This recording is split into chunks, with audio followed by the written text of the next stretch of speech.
Hey everyone, this is Jeff from Martial Art here. I wanted to do a quick walkthrough video showing off our cover of Chromelodeon's Triangular, which we released last week on a Chip Off the Shiz block, Volume 4. This isn't really meant to be a tutorial.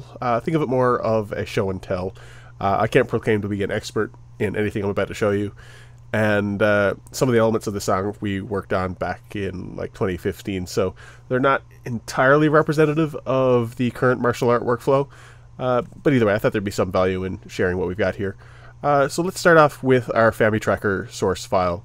I'm just going to skip through pointing out a few notable parts, I guess. So let's just start from the beginning here.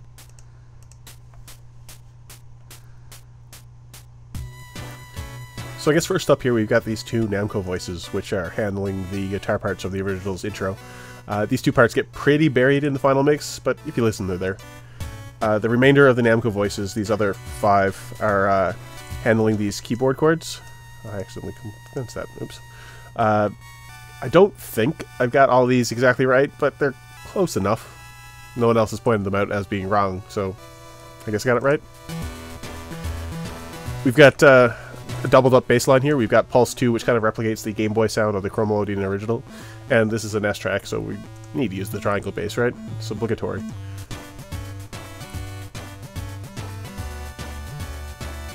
Coming up here, we've got another doubled up channel. We've got Pulse 1, which is going to be handling like the Game Boy sound of the original lead, and this Namco voice, which has a slight detuning to it, adds a little bit of richness to the sound.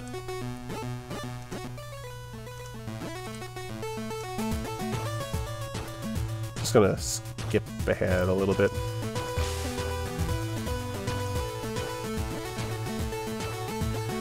So here we've got another 3 channels being used for keyboard chords, some keyboard parts. Probably could have getting this down into 2, but I kind of liked having the layered sound, especially on these bits at the start of the measure. Skip ahead again. Oh, these twinkly parts on Pulse 1. I'm pretty sure I had these wrong in the original version that we played live back in 2015. I think I've got them right now. Spent a lot of time analyzing the original and figuring them out. This part here is coming up is interesting. Just gonna stop and go back through that. So this drum fill here, that was something that was contributed to this track by Patrick Todd, drummer for Chromelodeon, who we played with at Age Static Festival 2015. Back when we were preparing this arrangement, he suggested that we try this out, because I think he said the band themselves, Chromelodeon themselves, had attempted it or were considering it at some point, but it never stuck at the time. Thought it was a neat touch to add to our particular version here, and clearly it stuck. So thanks again, Bucky, for contributing and leaving your marks on our cover. Here it is in context again. So here we have these Namco voices again providing these backing chords. These parts actually got treated with a bit of a vocal filter, I guess, to give them a little bit more of a choral sound in the final mix. I'll point that out when we get to talking about how I mixed all this craziness together. Oh, here we have some Dueling Arpeggios.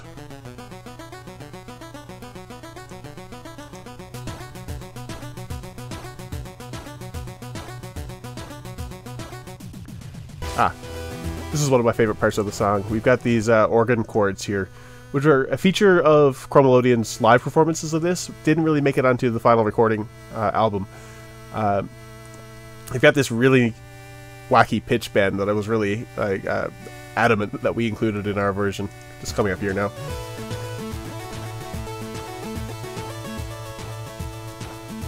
Yeah. So things mostly continue the same as the first loop, with like some of these extra harmony parts, I guess. So I'm just going to skip ahead to the next really interesting thing that we did with the song. Yeah, so towards the end we took a few liberties and added our own little harmony part here. Kind of like a solo in the song. Maybe. Maybe not.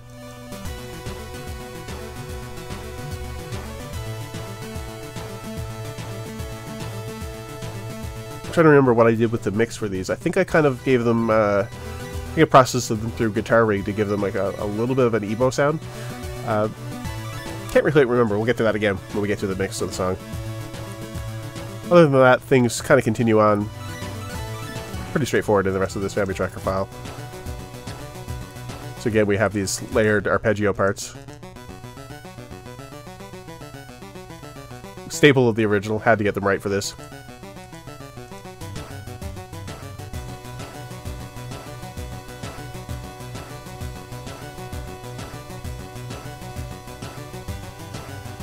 So yeah, that's pretty much it for the famitracker file. There's not really much too interesting here. So let's get on to the rest of the song, which is in this FL Studio project. So here we have the FL Studio project, which mixes all of this craziness together. There's a lot of moving parts here, so I'm not going to spend too much time talking through the nitty-gritty details of how we put everything together. Just going to show off just like maybe some of the more unusual things here. There's a couple of points I might stop and like highlight individual sections or individual parts, but we'll just get to it. So we've got two layers of drums here. We've got the original trip drums, which I went through the excruciating process of exporting them all as individual stems from famitracker. It's a little bit tedious to do, but allows us to have a lot more fine-tuned control over how they get blended with the real drums in the recording. As you can tell here, they're pretty low in the mix, except for some of the tom parts and the noise crashes. They're left a little bit more pronounced. So those get layered with Kev's drums, which are some of the last things we added to this mix, actually, for several reasons. So just unmute all these. Oh, here's the tambourine track with Tambo Urine. So I'll need all these again. Did a lot of processing on Kev's snare sound to get it just the way I like it. Pretty happy with how it turned out overall. Oh, there is something I do want to point out here. Let's backtrack just a tiny bit here. One of Kev's ideas when we were working on this arrangement was a pretty inventive hi-hat part here. So let me just turn on the right channels. There we go. So this is one of Kev's practice takes, one of the early takes for his parts. And yeah, he put a little Easter egg in these hi-hat parts. See if you can spot what it is.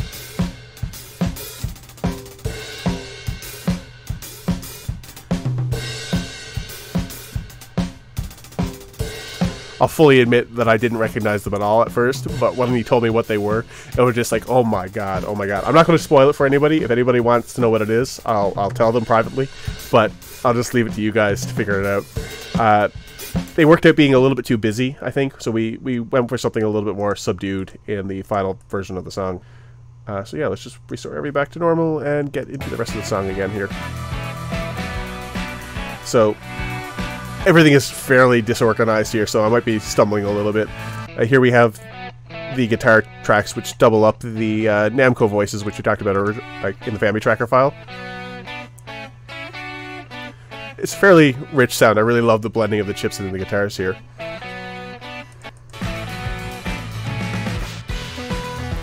So here we have the two bass parts from the famitracker file, and those get layered with a live bass part from Eric W.K., who is the, I guess, multi-instrumentalist who's in bands like Kirby's Dream Band, Vic Viper, King Gorm, and he does his own solo projects too. I'm really glad to have him on this track.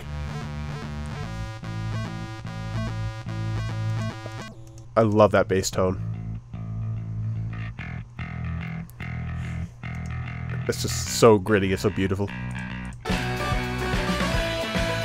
So here we have the pulse melody here from the famitracker file. Like, that one gets played pretty straight, but I did a little bit of extra processing on the Namco voice, as you can see by this nonsense over here. And I apply a delay, which I'm using the level of this one to gate, to kind of like give it a little bit of extra presence as it's ringing out.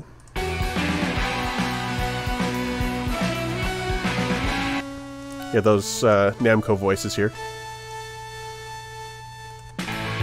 All slightly panned, there's in slightly different places, just for no apparent reason. So here's a part I didn't really point out in the famitracker file. It gets processed to hell. I'm running it through multiple instances of Guitar Rig. It's actually really quiet if I turn off all the processing.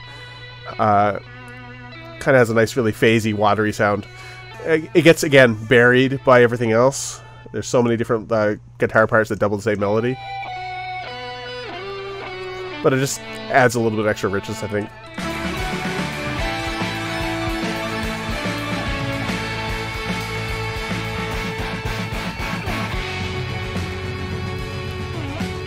I love Kev's toms here.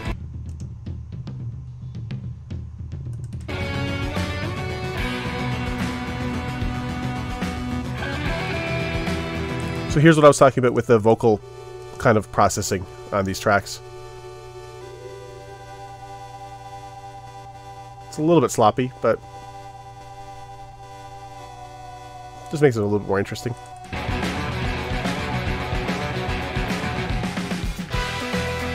Ah, and now we have the horns. This is something that Mikhail contributed to the mix late in the game. We were just thinking of ways to make the song a little bit more our own. I believe these parts were from an SNES sample library that he found. Maybe the one that Impact Soundworks put out. I'm not entirely certain.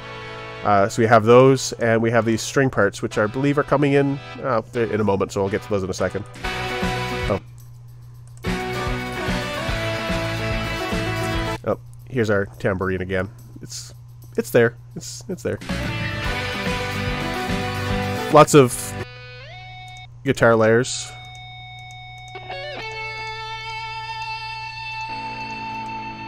Lots and lots of guitar layers.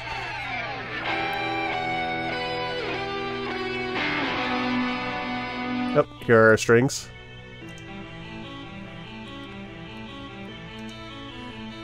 We were talking today about how this part is very comfortably numb.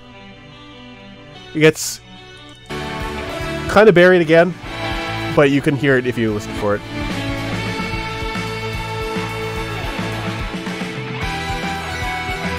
Oh, I do want to skip back here for a bit, because we never really talked about these chord parts here, which get processed with a Leslie speaker emulator. So I think that's in Guitar Rig. I automate the speed. Kind of gives it a little bit more of a live organ performance feel, I think. And you would never know that this was a famitracker part, but if you turn off all this processing, there it is.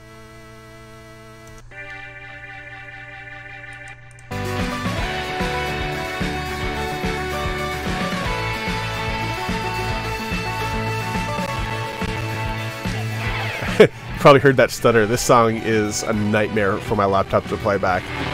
I'm surprised it's not chugging more.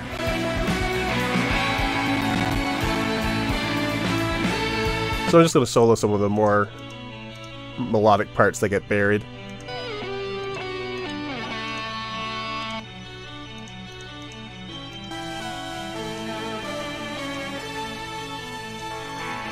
Three tracks from Corey Johnson.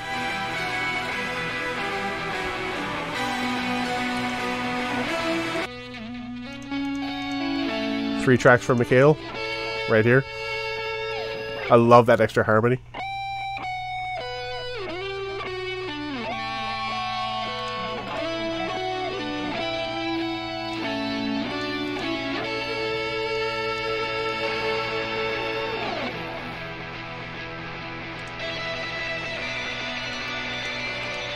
Kind of letting this tremolo part serve as a guitar solo, which gets layered by these two parts here from the famitracker.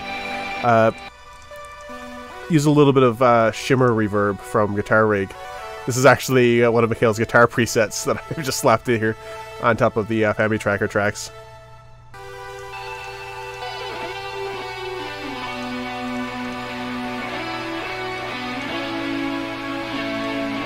We also have the horns make a return in this section.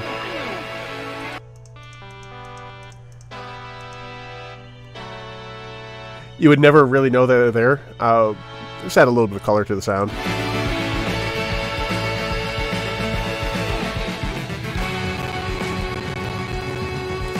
Struggling again.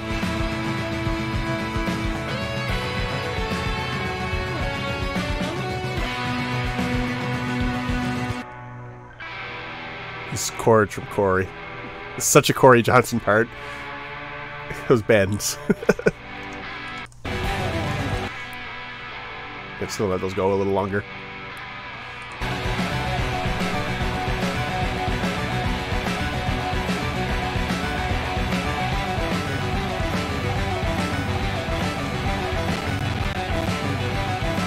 More stuttering.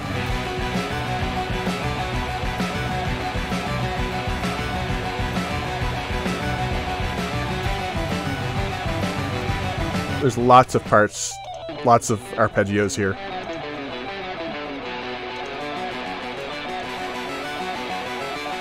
All basically playing variations of the same thing. Oh, I cheated a little bit here.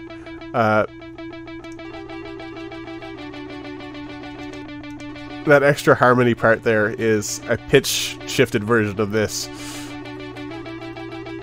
I wanted it, didn't have it, so I made it.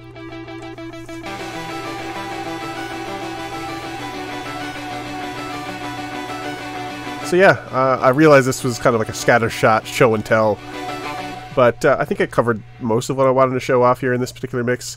Again, I really didn't get into the nitty-gritty here because I could spend hours talking about how I struggled and struggled and struggled to get that damn snare sound that I wanted. But yeah, I hope this was, I don't know, at least entertaining, if not informative for you guys. Wouldn't be opposed to doing this kind of breakdown for any of the other songs I've mixed for martial art, or any other questions that you guys might have about how we, do this shit. Hit us up on Twitter, hit us up on Facebook, if you want to ask us any detailed questions about how we do our work. We're always happy to share what we've got. So thanks for watching, and I hope you guys enjoyed this. See you later.